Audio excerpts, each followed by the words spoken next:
Hey everybody, welcome back to One Seed, One World. If you have not been here before, if you're not already subscribed, please subscribe to the channel. Today we're going to talk about Shishito Peppers, which is a mild green pepper, or it can also be red, depending on how long you let it mature on your plant.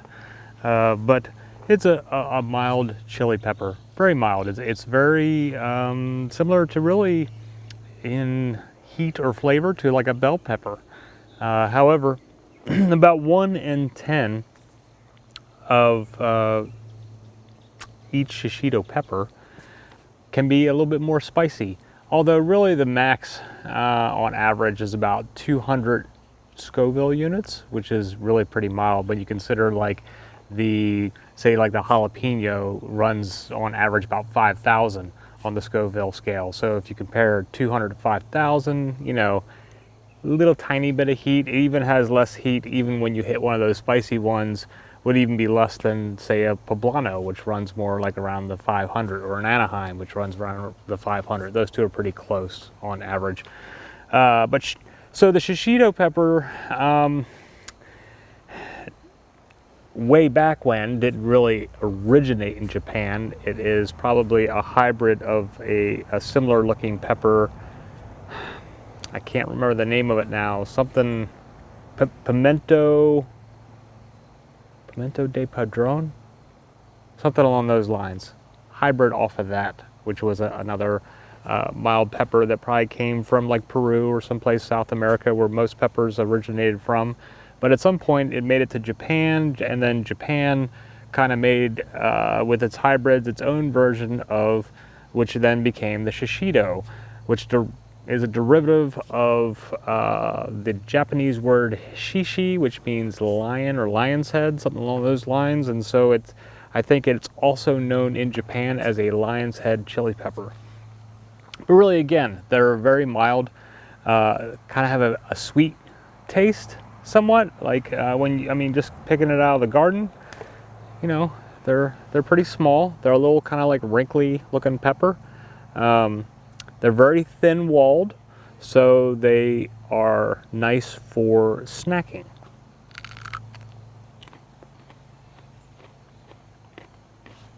It is very much like a bell pepper, but it has a fresher, sweeter taste to it. And this was not one of the spicy ones. So this is a green one that I just tried here. Now, if you leave them on the vine a little bit longer, they will then turn red. So you can kind of see here the differences. Younger, more mature. I would like to bite onto this one to compare. However, I don't have that many of these red ones, and I want to save these for a special application that I'm going to do. I'm going to use all the red ones that I have, but because I don't have that many red ones, I'm going to have to also mix in some green. That's okay. So, thin-walled, sweet pepper. Oh, yeah. I was going to like be all like professional, and because I sharpened my little knife and I brought it out, and I was gonna slice this so that you could see the thin walls. But you know what? I just bit off of this, and I'm not going to be professional. I'm just going to show you what the inside looks like. If I can get it to come into, there we go. So you can see the walls are very thin, and so they're very tender. I don't sit on any here. I think I was a little too close to the camera earlier. But so thin-walled, so they're very tender, sweet, mild pepper. Like I said, you might get one once in a while that has a little bit of a kick to it. But even for you people that don't like spicy things, or even medium heat things, 200 on the Scoville unit is not going to do much damage at all to you. So, they are a popular pepper in Japan. A lot of times they're done like with tempura. And I was looking, you know, kind of when I was doing my research on these, I mean, I've been growing these this year and I've got a ton out here, but I was doing some more research on recipes for the shishito pepper. And video after video after video kind of always does it. Everybody kind of does it the same way. There's a few exceptions out there, and this isn't to take away from anybody else doing videos on shishito peppers. I mean, the popular recipe or application for these is as a appetizer, where you grill them up, and a lot of people do them like with some soy sauce, some mirin, something along those lines in them. Some do it like just with some sea salt and lemon. All those are very good, right? But I wanted to kind of mix it up a little bit more. And then I saw there was one chef that did these as a cream shishito, kind of like a side dish, almost like a cream spinach, but instead of spinach, he did cream shishitos. And then Chef Morimoto from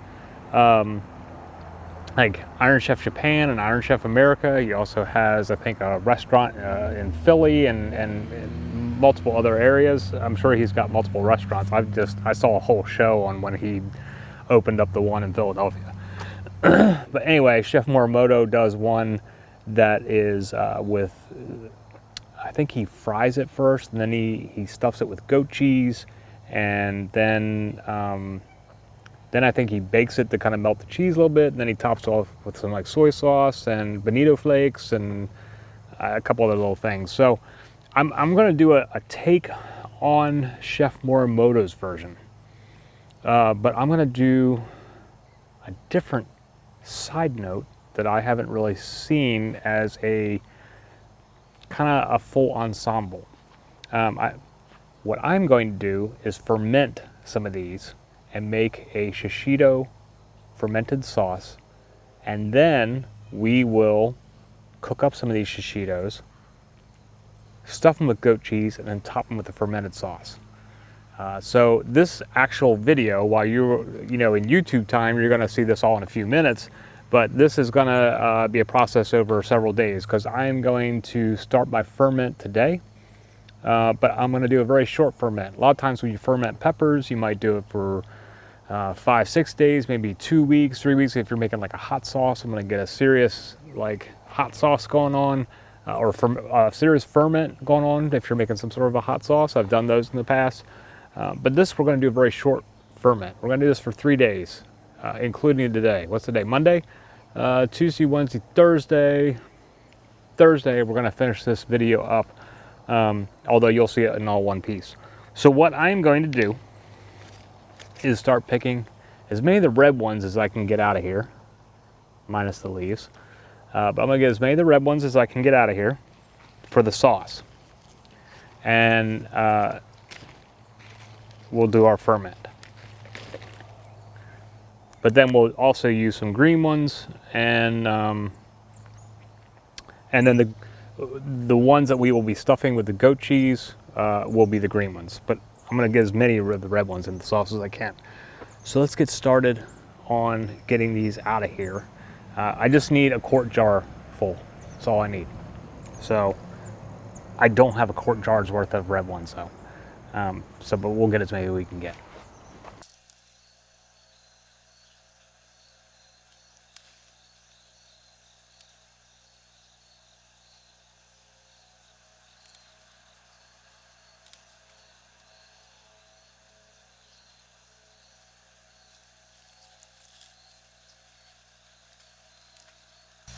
Okay, so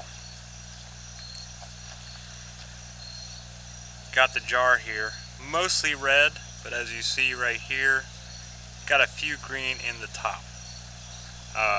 But those have a little bit of red tinge to it. I don't know if it comes up very well on the camera. And what I did was just pop off the tops of all of these. And so that's going to fill our mason jar for our ferment. Okay, I'm having all kinds of problems today. Hopefully this comes out okay with the microphone, because my portable microphone that I normally wear, my wireless one, has completely died. Like, it's no good anymore. So I just ordered some new ones, which will be here before I finish this video. But for today, to get this going, I need to use my boom mic, which doesn't pick up sound as well, and also probably picks up more outside noise. But anyway, we'll see how this goes. I might have to fix some in editing. So, we've got our mason jar full of red Shishitos. When they go red, this is when they're the most mature and have the most flavor, nutrients, and all that. But you can eat them at all stages. And in fact, most of the videos that you see online, or recipes that you see online, the Shishitos will most of the time be green.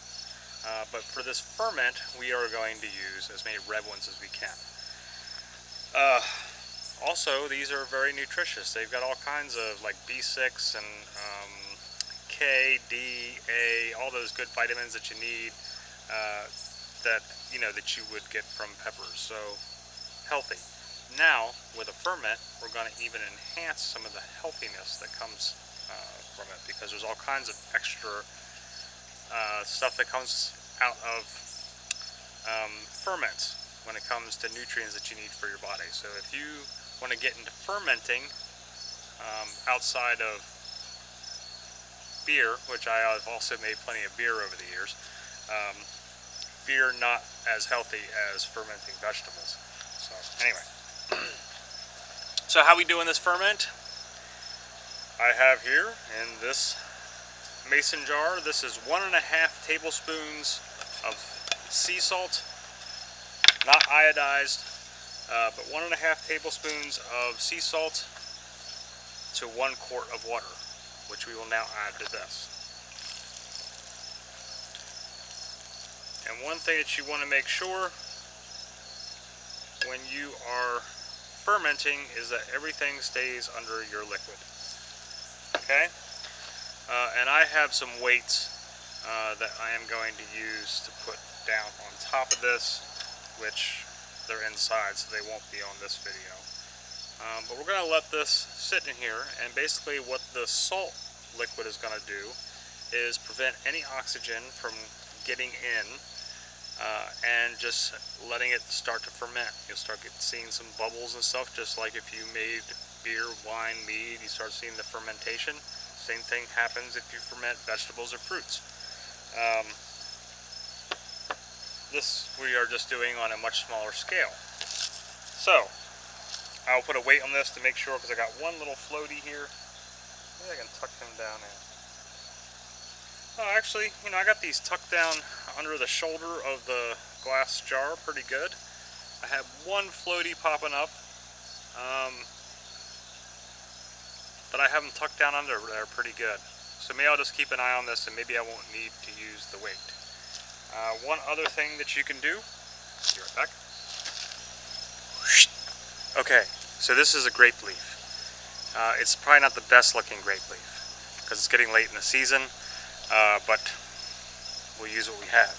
Anyway, grape leaves have a lot of tannins in them, right? Tannins, when you are fermenting or pickling, if you tuck a grape leaf or two into the top of your ferment or pickling thing, tannins will release and kind of help keep things crispier. This will also help protect the peppers in the jar. So we will tuck this into the jar. Get this good and mushed down to kind of cover everything. Even though I didn't do anything with my grapes this year, sometimes you can use a grape leaf, to make things more useful. So, alright, so we got our grape leaf tucked down over top of our peppers. Let's see there. Try not to spill my mixture. I'm going to add a little bit more of that salt water to top it off.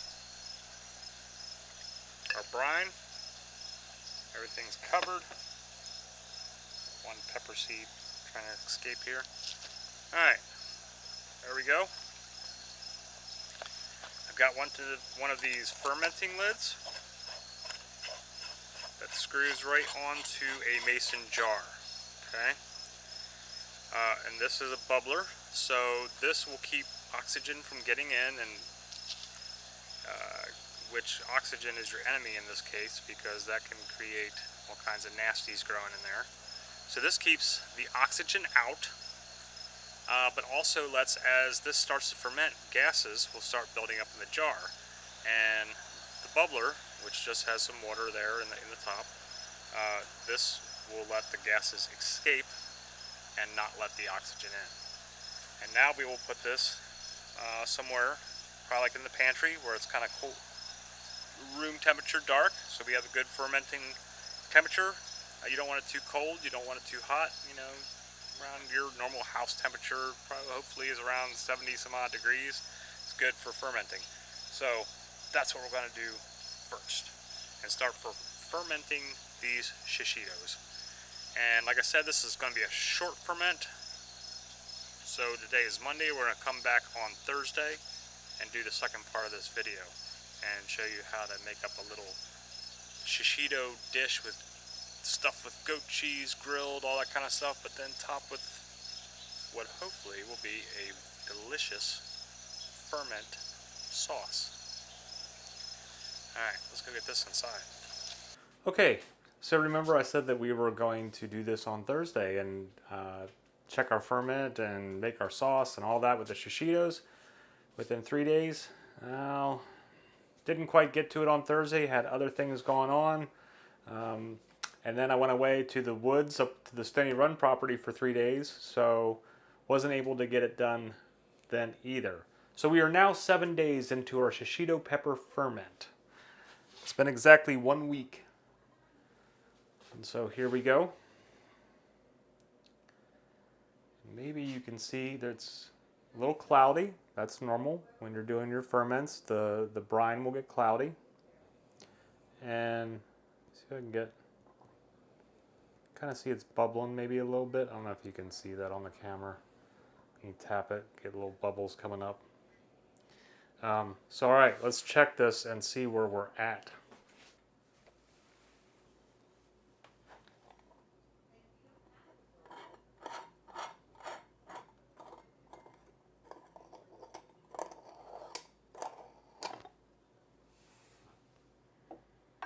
All right, so taking our airlock off. And a couple little bubbles coming up. Don't have any yeast or anything growing on the top.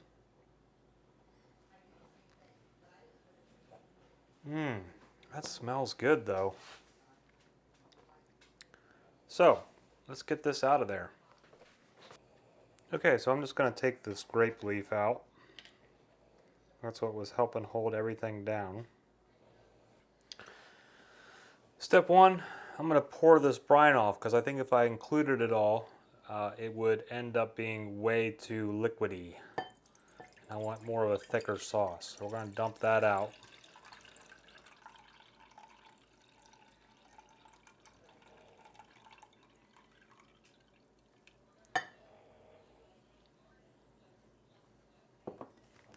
Most of it anyway. You know, actually, smelling this, it smells like a jar of banana peppers when you open it up. Like, you know, the ones you get from the store. Those pickled banana peppers, that's what it smells like. So we don't have any off smells going on, which is a good thing. Next, I'm just going to put it in here. This is my NutriBullet top, and we're going to put it in here so we can grind everything up together.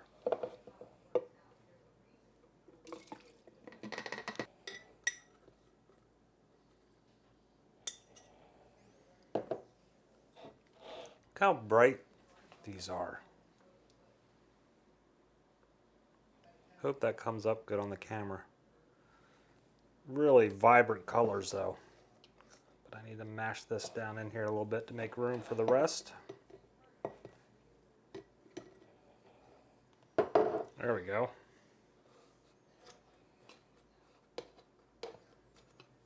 Alright, so we got them in here, and now we're going to grind these up. So one quick thing I want to try. So I want to see what these taste like before I make a sauce out of them.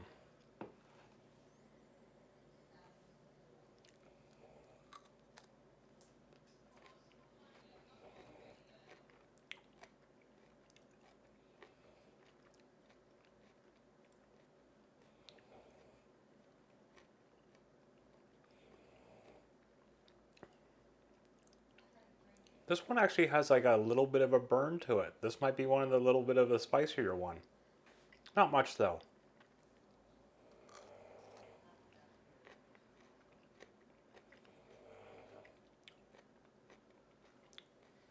That's pretty good. It's a little bit pickly. I think if you wanted to do like a longer ferment and get like a really true, like just eat them as a fermented like pickle, but a pickled pepper, might want to do it another few days. Like give it a good 2 weeks. These still have the freshness, slight bit of spice, and a little bit of the sour from the ferment. It's pretty good though. All right, so let's grind these up.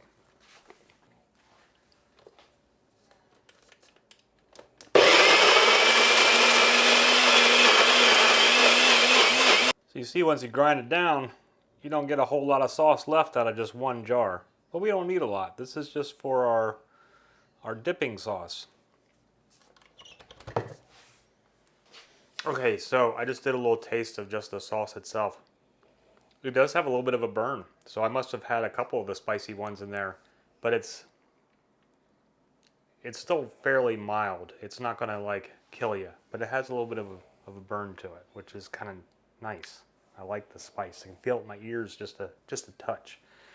But the sauce by itself has a smoky, pickly thing, but I feel like it needs something to fill it out, so I might mix some sour cream into this and do a little taste test with that before we actually use it with the rest of the peppers.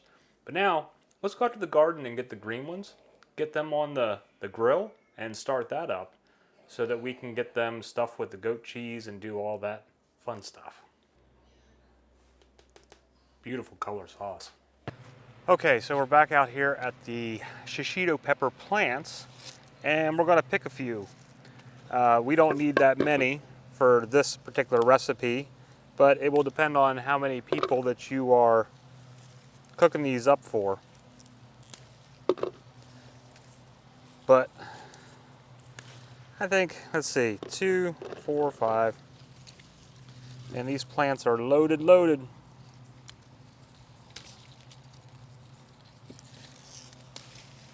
Oh, the whole branch broke off. So I guess we will use these, even though I don't need this many. I'll have to put some in the fridge. And I'm okay with this too, because we are at the end of the season. Last week it was almost 80 most days.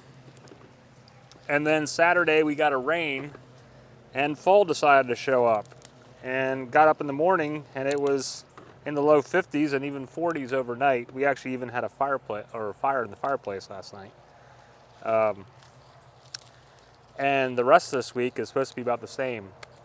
A little chilly during the day, but not too bad. But kind of cold at night.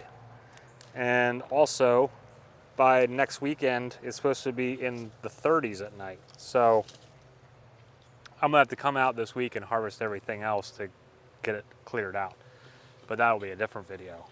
All right, so we got a little batch here. And that's our green ones.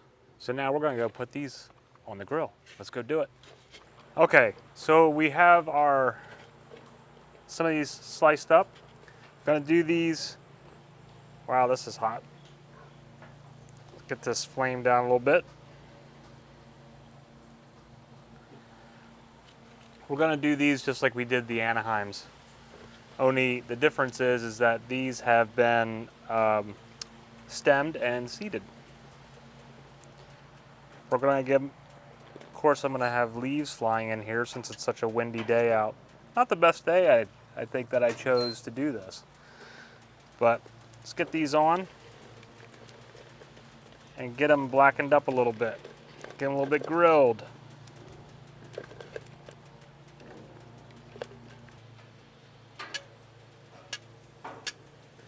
So you could also do these in a pan with some oil. That's the way I've seen them done a lot. But we're gonna try doing them straight on the grill for just a little bit of charring instead of using a pan with oil. In hindsight, this may have been actually easier to do in a pan so that I'm not losing them in between the grates, since these are small peppers. And then I could kind of toss them around a bit more. But they're going now, so we'll just go with this. And we're not doing these for very long. This is just going to be an initial char, just to bring out a little bit of the smoky flavor before we stuff them with the goat cheese, and then we'll put them in the broiler for just a minute or two. All right, so you see I kept these pretty green. I just got a couple little char marks on them.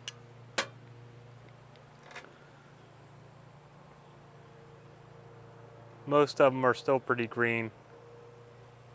That one got a little bit more.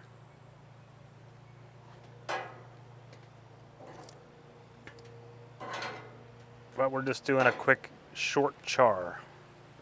So there is our pile.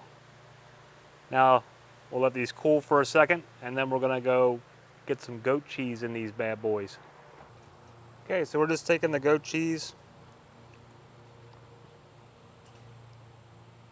kind of stuffing it here in the middle where I've made these slits.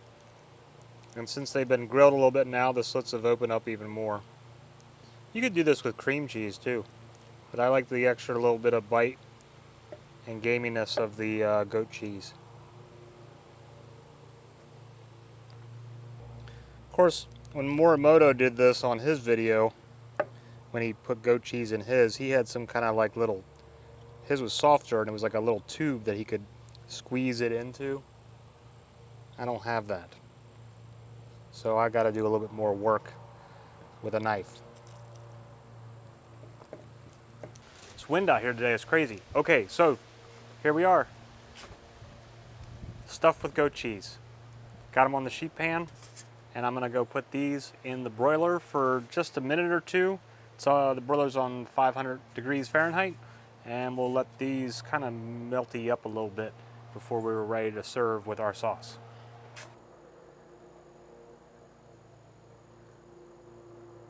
Okay, so they've been broiled up for a couple minutes in the oven. I did two sauces, one just the original, and then one I mixed about a, I don't know, teaspoon and a half of sour cream into this little bit of it in one of these little containers to kind of richen it up.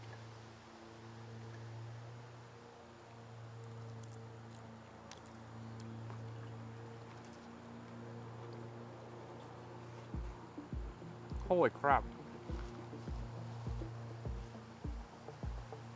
That's so good.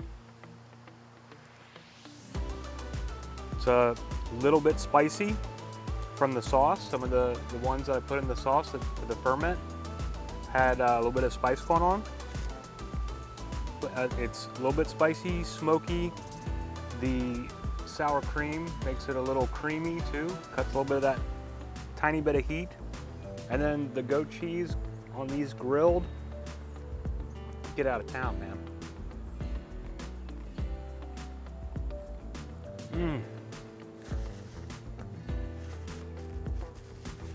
Fantastic.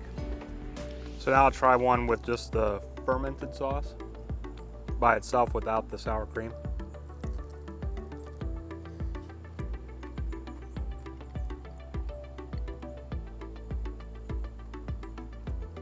Still just as fantastic. So good. So, it takes a little bit of work, a little bit of time with the ferment and whatnot. But if you want to impress your friends with a spectacular appetizer before a meal, make this, man. I guarantee you, it'll be a hit. This is really, really tasty. Smoky, a little bit of spice. The tartness from the ferment, the gaminess of the goat cheese, can't go wrong.